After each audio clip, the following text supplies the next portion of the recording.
हादसा नंबर 1, 8 मई गंगोत्री रूट, 6 यात्रियों की मौत।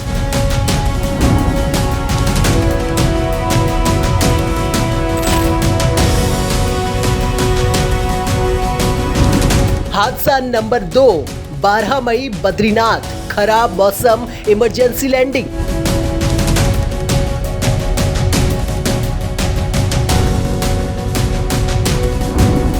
हादसा नंबर 3, 17 मई केदारनाथ, एयर एम्बुलेंस का पिछला हिस्सा गिरा, यात्री बाल बाल बचे।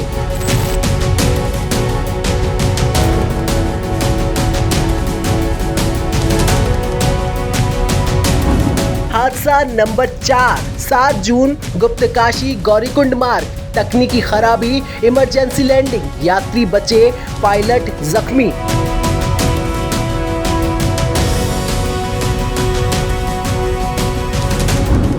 हादसा नंबर 5, 15 जून केदारनाथ का गौरीकुंड, हेलीकॉप्टर क्रैश, सभी 7 सवारों की मौत।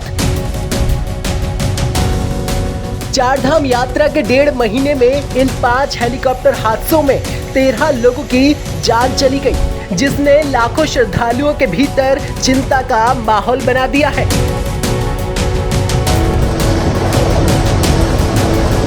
एक के बाद एक हुए हादसों ने हेलीकॉप्टर सर्विसेज को भी सवालों के घेरे में ला दिया है। हादसों की असल वजह क्या है? क्या हेली उड़ानों का मैनेजमेंट डीजीसीए की गाइडलाइन और सभी मानकों के मुताबिक हो रहा है?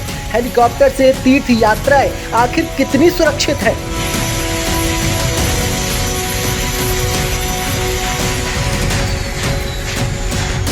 आइए चलते हैं हर उस धाम की लोकेशन पर जहां फिलहाल हेलीकॉप्टर की सेवाएं श्रद्धालुओं को मुहैया कराई जा रही हैं। सबसे पहले केदारनाथ धाम, जिसके रूट पर 2 हादसे हुए।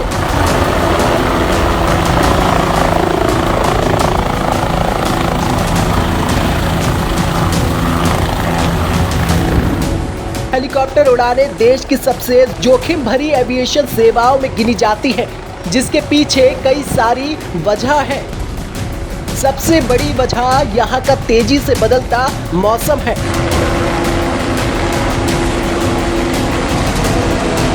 समुद्र तल से 3500 मीटर की ऊंचाई वाले इस इलाके में हर कुछ मिनट में मौसम बदलता रहता है। कभी तेज धूप तो कभी कुछ ही पल में घना कोहरा और अचानक तेज बारिश होने लगती है। इन हालातों में उड़ान भरना खतरनाक साबित होता है।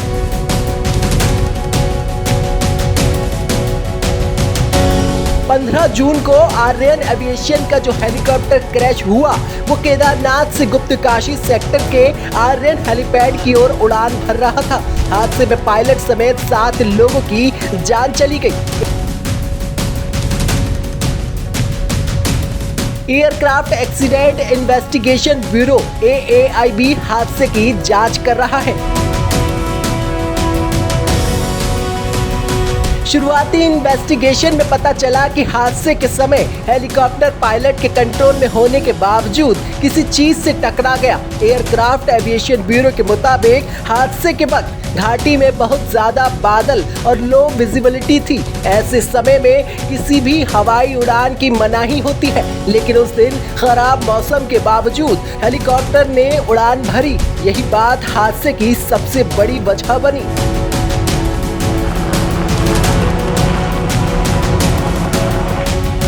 इस रिपोर्ट के आने के बाद केंद्रीय विमानन मंत्रालय ने आर्यन एविएशन की चारधाम यात्रा से जुड़ी सभी सर्विसेज को सस्पेंड कर दिया है। मंत्रालय ने बयान जारी करके कहा है, हवाई हादसों पर सख्त निर्देश।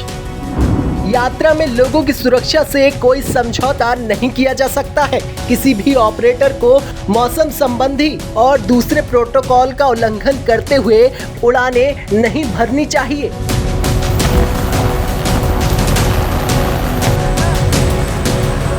चारधाम यात्रा में सबसे ज्यादा एयर ट्रैफिक का लोड केदारनाथ धाम की यात्रा पर होता है। यहाँ गुप्तकाशी, फाटा, सिरसी और सहस्त्रधारा जैसी जगहों से 9 एविएशन कंपनियां हेली सर्विसेज देती हैं। इन सभी कंपनियों के हेलीकॉप्टर की उड़ानों के लिए तय रूट होते हैं, लेकिन ज्यादातर हेलीकॉप्टर ईंधन और समय बचाने के लिए निर्धारित ऊंचाई से नीचे उड़ान भरते हैं। यानी जरा सी भी चूक या लापरवाही श्रद्धालुओं की जिंदगी को मौत के मुंह में धकेल देती है। इसमें उड़ान की ऊंचाई से लेकर कम समय में दूरी तय करने की होड़ भी बड़ी वजह है।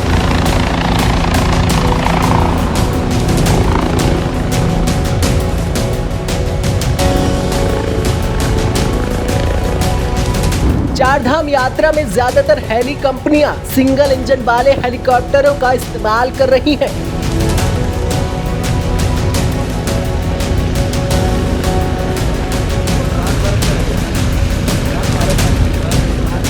ये हल्के होते हैं और तेज रफ्तार से उड़ान भरने में सक्षम होते हैं।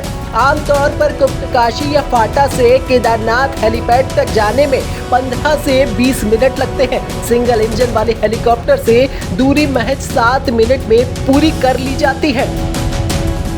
इस तरह हेलीकॉप्टर कंपनियां एक दिन में 200 फेरे तक लगवा लेती हैं, जबकि ऐसा करना डीजीसीए के मानकों का सख्त उल्लंघन है।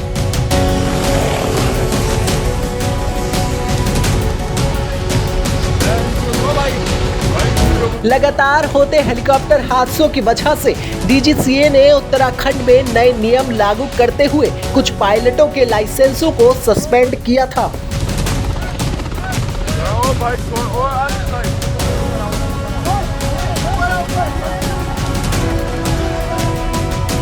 डीजीसीए उन सभी निजी हेलीकॉप्टर ऑपरेटर्स को उड़ान लाइसेंस जारी करता है जो देश भर में शटल सेवाएं देते हैं।